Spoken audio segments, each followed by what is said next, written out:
Break के बाद रुक करेंगे न्यूज बुलेटिन की ओर। इस न्यूज बुलेटिन में बात करेंगे धौलपुर की, जहां पशुओं को पशु बाड़े में चारा डालने गए दलित युवक को बदमाशों ने गोली मार दी। आगे चर्चा करेंगे हरदोई की, जहां छुट्टा आवारा गौवंश पशु सड़कों पर घूम किसानों की फसल को बर्बाद कर रहे हैं।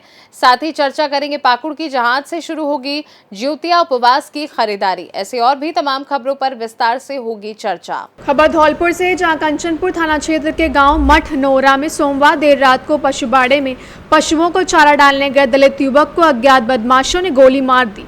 कनपट्टी में गोली पार होने से युवक की मौके पर ही मौत हो गई। बदमाश फायरिंग कर दहशत फैलाते हुए अंधेरे में खेतों में कूदकर फरार हो गए।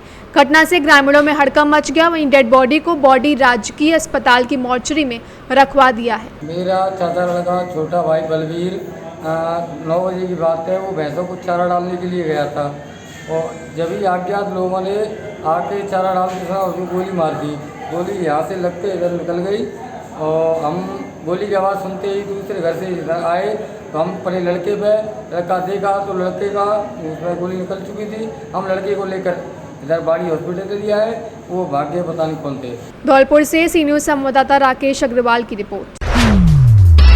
खबर हरदोई से है, जहां ग्राम पंचायत लूमामऊ विकास खंड तहसील संडीला जिला हरदोई में छुट्टा आवारा गौवंश पशु सड़कों पर घूम रहे हैं व किसानों की फसलों को बर्बाद कर रहे हैं। ग्राम पंचायत के अस्थायी गौशाला की स्थिति बड़ी दयनीय है, जिसमें गौशाला में लोहे की जाली नहीं होने के कारण जानवर भाग जाते हैं और गौशाला में चारा पानी की व्यवस्था नहीं है और न ही मानक के अनुरूप गौवंश बंद है। उनके कान में टोकन भी नहीं लगाए हैं। गौशाला के चारों तरफ मानक के अनुरूप नाली व मेड का निर्माण नहीं किया गया एवं ग्राम पंचायत लूमामऊ, मजरा, गोशाइन खेड़ा, देवराई व फटका तथा बछीटा में नाली निर्माण में घटिया पीला ईटा व घटिया मशाला लगाया गया।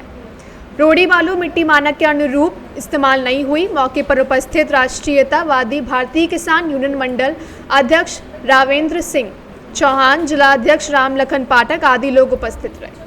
आज इस पंचायत में जो है मासिक पंचायत थी। मासिक पंचायत में जनपद से लोग आए हैं, अपनी अपनी समस्याओं को रखा है।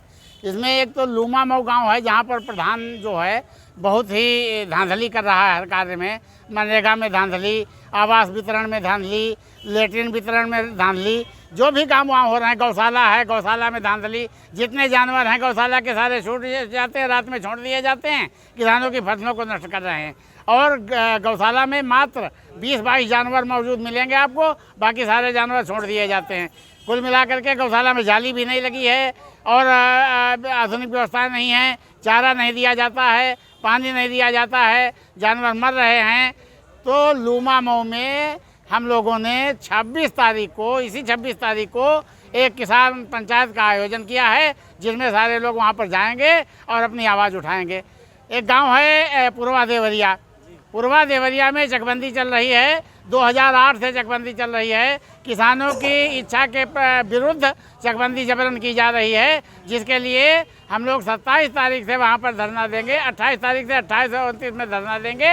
और अगर कोई सुनवाई नहीं होती है तो मुख्यमंत्री जी के कार्यालय की ओर प्रस्थान करेंगे। और जो भी समस्याएं यहाँ पर आईं, बिजली की, पानी की, खाद की, उन सबको जो है प्रमुखता से नगर मजिस्ट्रेट महोदय को ज्ञापन दिया गया है।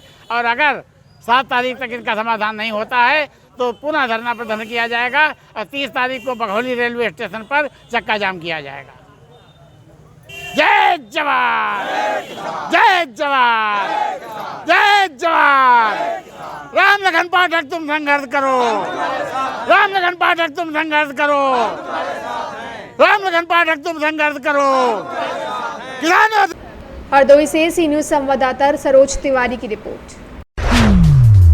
खबर खैरागढ़ से है, जहां नगर पालिका के पूर्व अध्यक्ष शैलेंद्र वर्मा पर कार्रवाई की मांग को लेकर विधायक प्रतिनिधि मनराखन देवांगन के नेतृत्व में कांग्रेस कार्यकर्ताओं ने कलेक्टर को ज्ञापन सौंपा। 2023 में खैरागढ़ सीएमओ और तत्कालीन पालिका अध्यक्ष शैलेंद्र वर्मा के आपसी सांठगांठ से नगर पालिका खैरागढ़ में बिना सामान खरीदे लाखों रुपए का भुगतान किया गया था।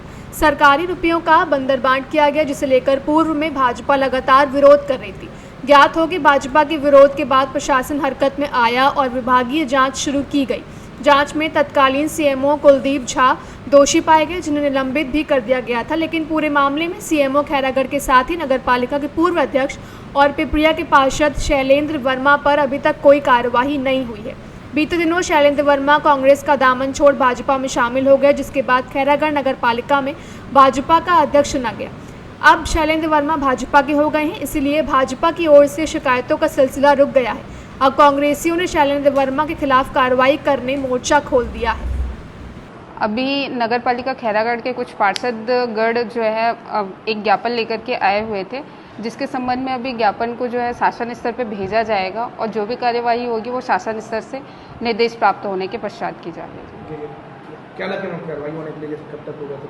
तो अभी तो शासन स्तर पे पहले पत्राचार किया जाएगा, शासन स्तर से कुछ आएगा उसके बाद ही कार्रवाई। देखिए, हम लोग माननीय कलेक्टर महोदय बाद आज नगर पालिका खैरागढ़ के सभी पार्षद लोग, हमारे कांग्रेस के साथी लोग आए हुए हैं, इस बात को लेकर आए हुए हैं कि नगर पालिका में 2023 में जो जिम सामग्री हुई 37 लाख रुपए की अध्यक्ष निधि, जो पार्षद निधि की, उसमें देखेंगे नगर पालिका में किसी प्रकार का जो 37 लाख का भुगतान किया गया है उस संबंध में कोई प्रकार का बिल वाउचर नहीं है, किसी प्रकार का रिकॉर्ड नगर पालिका में नहीं है। और नगर पालिका ने बाकायदा भारतीय जनता पार्टी के पूर्व नगर पालिका उपाध्यक्ष ने शिकायत किया था, उस पर जांच हुई। जो जांच में सारा चीज़ प्रमाणित पाया गया, जांच में पाया गया कि फर्जी चेक 37 लाख का संयुक्त हस्ताक्षर, जिसमें कुलदीप झा तत्कालीन सीएमओ और तत्कालीन नगर पालिका अध्यक्ष शैलेंद्र वर्मा के हस्ताक्षर से जारी हुआ है। और जांच में पाया गया कि पूर्ण तरीके से कहीं पर समान क्रय नहीं किया गया है और राशि की भुगतान 37 लाख कर दिया गया है। उस आधार पर तत्कालीन सीएमओ कुलदीप झा को शासन द्वारा निलंबन भी किया गया है। हम आज मांग करने आए हैं कि उसी संयुक्त हस्ताक्षर में शैलेंद्र वर्मा जी का हस्ताक्षर था, उनको नगरीय प्रशासन के द्वारा एक नोटिस भी दिया गया है 35 का अंतर्गत। तो 35 का जो नगर पालिका की अधिनियम है 35 का अंतर्गत उनको पार्षद पद से बर्खास्त करने के लिए आज लोग नगर यहाँ कलेक्टर साहब पास पहुँचे हुए हैं। जी, अगर कार्रवाई नहीं होती आगे तो आप लोग क्या है? देखिए, कलेक्टर साहब हम लोग उम्मीद लेकर आए हैं कि नगर पालिका अधिनियम के धारा के अंतर्गत हमने बाकायदा अपने आवेदन में लिखा भी हुआ है कि किस आधार पर उनको बर्खास्त किया जाना चाहिए। अगर कलेक्टर महोदय द्वारा इनको कार्रवाई नहीं की जाती है तो हम अपर सचिव रायपुर छत्तीसगढ़ शासन पर जाएंगे। उसके बाद अगर कार्रवाई नहीं होगी तो माननीय उच्च न्यायालय बिलासपुर में भी हम जनहित याचिका दायर करेंगे। देखिए, शैलेंद्र वर्मा कांग्रेस में थे तो भी मैंने प्रमुखता के साथ उनके बातों को उठाया था, आपकी मीडिया में छापा भी था। हम किसी व्यक्तिगत जो इन्होंने अपनी स्वार्थ के चलते आज इतना बड़ा गबन करने के बाद उसको बचने के लिए भारतीय जनता पार्टी में जाकर प्रवेश किया है और कांग्रेस को हराया है। सुमन पटेल जी खड़ी हैं जो हमारे प्रत्याशी थी, उनको हराया गया है और हमने लगातार मुखरता के साथ उनके खिलाफ हमने बात कही है और उनका विरोध किया है।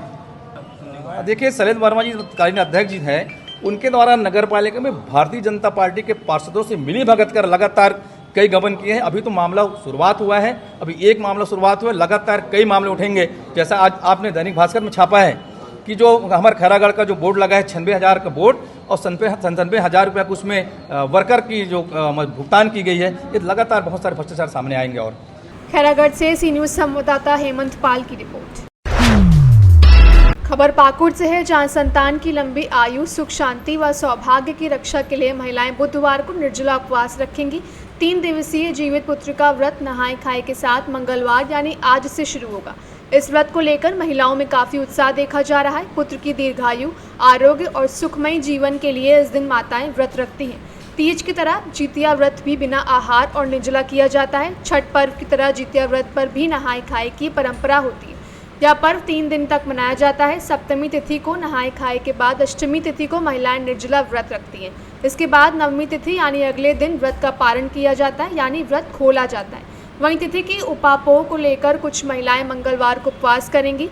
पाकुड़ जिले में जितिया पर्व को लेकर मंगलवार को बड़ी संख्या में क्षेत्र के साफा होड व सनातन अनुयायियों के द्वारा फूल माला, फल सब्जी की खरीदारी की गई। जितिया को लेकर हाटपाड़ा में सजी दुकानें संतान की लंबी आयु के लिए महिलाएं करती निर्जला उपवास 36 घंटे व्रत रखकर पालन करेंगी। पाकुड़ से सी न्यूज़ संवाददाता पंकज भगत की रिपोर्ट। खबर सारंगगढ़ से है, जहां बिलाईगढ़ जिले के अग्रणी महाविद्यालय पंडित लोचन प्रसाद पांडे शास स्नातकोत्तर महाविद्यालय में आज विश्वविद्यालय के अंतर्गत 2 जिलों के महाविद्यालयों ने हिस्सा लिया, जिसमें आधा दर्जन महाविद्यालय की टीमों ने एक दूसरे से आपस में मैच खेले। जहां महाविद्यालय प्राचार्य, क्रीड़ा अधिकारियों, वरिष्ठ अनुभवी खिलाड़ियों और चयन समिति के द्वारा 18 खिलाड़ियों का राज्य स्तरीय हेतु चयन किया गया। सारंगगढ़ के इस विशालकाय हरे घास के खेल मैदान में और आयोजन को देख खिलाड़ी भी खुश होंगे। आयोजक और सभी मेहनती खिलाड़ियों को बधाई दी गई। प्रतिस्पर्धा पूर्ण मैच में सारंगगढ़ पंडित लोचन प्रसाद पांडे महाविद्यालय विजयी रहा तो PD college Raigarh runner up रहा। नई और उभरती टीम के रूप में सेंट थॉमस कॉलेज और बरमकेला कॉलेज का प्रदर्शन सराहनीय रहा। उक्त आयोजन के दरमियान संस्था के प्राचार्य डॉक्टर डीपी लहरे, वरिष्ठ फुटबॉल खिलाड़ी गोल्डी नायक, IQAC समिति शास महाविद्यालय सदस्य, वरिष्ठ फुटबॉल खिलाड़ी त्रिलोक मैत्री, अधिवक्ता अश्विनी चंद्र, दिलीप यादव व मीडिया के साथी एवं गणमान्य जन विशेष रूप से शामिल रहते हुए युवा खिलाड़ियों का उत्साहवर्धन किया। सारंगढ़ से सी न्यूज संवाददाता अवध बरेट की रिपोर्ट। फिलहाल के लिए बुलेटिन में बस इतना ही। देश दुनिया की बाकी खबरों को जानने के लिए आप देखते रहिए सी न्यूज भारत।